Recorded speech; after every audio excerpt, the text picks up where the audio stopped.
What is going on, Jet fans? Matt O'Leary back with another video. We are previewing the New York Jets against the Miami Dolphins this upcoming week. This game got a lot more interesting with a surprising New York Jets win over the Houston Texans, and the Miami Dolphins had a surprising loss against the Tennessee Titans. So let's get into it. We're going to break it all down, starting with the records and the DVOA rankings. So the New York Jets head into this game at 5-8 with the 32nd offensive DVOA, third in defensive DVOA. Miami Dolphins 9-4, second in offensive DVOA, and 11th in defensive DVOA. The Dolphins 9-4. Good team, banged up team right now. We're going to get into it. And Zach Wilson is a major storyline in this game. That's where I want to start with the New York Jets is, can we see a repeat performance from Zach Wilson and the New York Jets, but specifically from the quarterback who had the game of his career, 75% completion percentage, 301 yards, 2 touchdowns, no interceptions, and a 117.9 rating. Now, I think it's going to be extremely challenging to put up those exact numbers, over 300 yards, 75% completion, in that ballpark, right? Can it happen? Of course. No one has ever questioned Zach Wilson's talent. Unfortunately, consistency has been a very big issue for Zach Wilson in his career. Earlier this season, he had a stellar performance against the Kansas City Chiefs, followed it up with a win on the road in Denver, and was okay, but it wasn't that same level of performance. And at the time, that was the worst pass defense in the NFL. So it's trying to see if he can replicate it and have another really good performance. If he does do that, then I think the Jets have a chance in this game. I really do.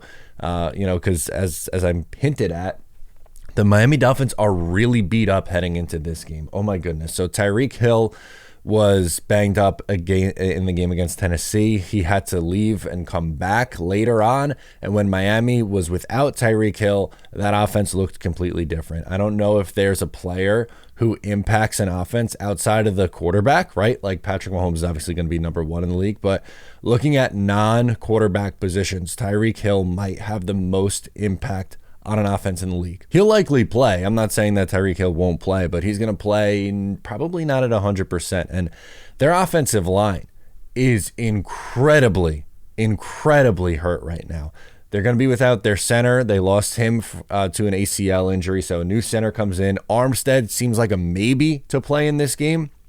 Coin flip, I would say, like a 50% chance. And Rob Hunt, is the right guard, is not playing in this game. So that is going to be an opportunity for this defensive line to pin their ears back and go. And you look at how dominant Quinnen Williams has been this year on the interior with a backup center and a backup right guard. It should be a really good Quinnen Williams day. And they do have the guys on the edge who can create problems. And even if Armstead plays, the Jets defense should be, they are a good enough unit to get after the quarterback no matter the offensive line. But with a unit that is, 1, not at its peak, and 2, not at its healthiest, that's a really bad matchup for the Dolphins in this one. And Tua has been excellent this year. That's the next point that I wanted to get into. He's put up really good numbers, but the Jets played him well. I thought earlier this year, they picked him off twice in the first half.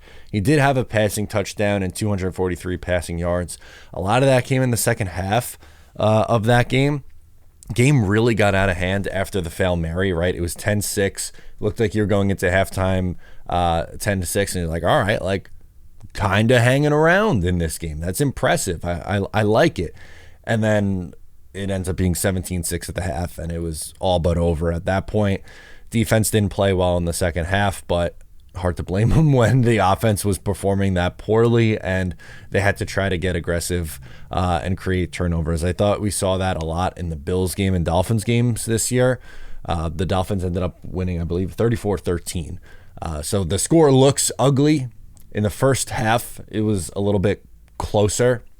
And with Zach Wilson and with this offense playing even 75% of what it was against Houston, I think they'll be able to keep it close. I don't see this one getting into blowout range. I know it's a road game. Miami's been better at home, but I think the Jets are going to keep this one tight. Let's get into stat predictions for this game. All right, Zach Wilson, I'll predict he goes 21 of 34, which is 61.8 completion percentage, 241 yards, 1 touchdown, no interceptions, and a fumble for a 92.9 rating. It's not as stellar as what he performed this past week, where he had a 117 quarterback rating and went for over 302 touchdowns, but this is an above average start. This would be considered a good start for Zach Wilson.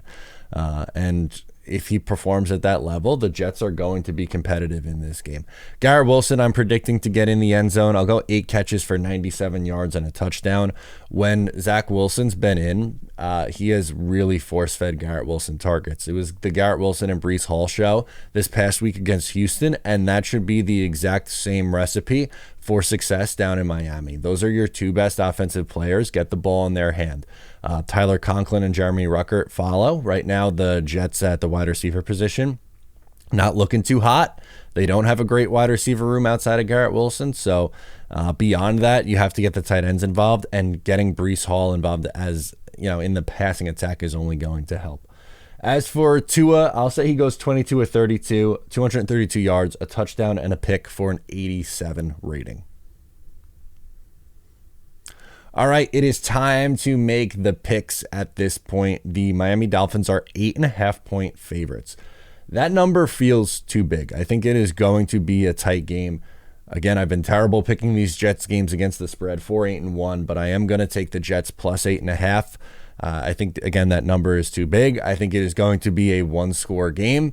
I think it's going to be a tight one between these two teams, and the Jets they're desperate, and they're playing for really the only chance to keep the Aaron Rodgers dream alive. There were reports from TMZ earlier in the week that Rodgers is going to get cleared and could make his return against the Washington Commanders on Christmas Eve, but the Jets have to win and keep their season alive in order to get to that point. So can they do it? I have them covering. I can't believe I'm going to do it. Jets 23, Dolphins 20. The Jets pull the upset win. Oh my God. I can't believe they got me to buy back in like that, but they did. I'm sorry. It feels like one of those weird games where things are just lining up. Again, Dolphins a little injured right now. Zach Wilson coming off a really good game. The dream of a quarterback controversy week going into Christmas where Aaron Rodgers is flirting with a comeback, and can they do it? This has been a really weird season. They started 4-3, or actually no, let's start here. They had a crazy win in a heartbreaking day when Aaron Rodgers goes down. They lose 3 in a row, then they win 3 in a row, then they lose 5 in a row, and now they won a game, and it would just be that much more interesting for this team if they won this game, and then we had that one. Let's go to Casey and see who she likes in this one. Casey is also on the Jets plus 8.5. She is 6-6-1 against the spread. So much better picking these games and mostly going with the away teams, but it works. If it ain't broke, don't fix it, right? That's going to do it for me in this video. Thank you so much for tuning in. Once again, I'm Matt O'Leary. I'll catch you next time.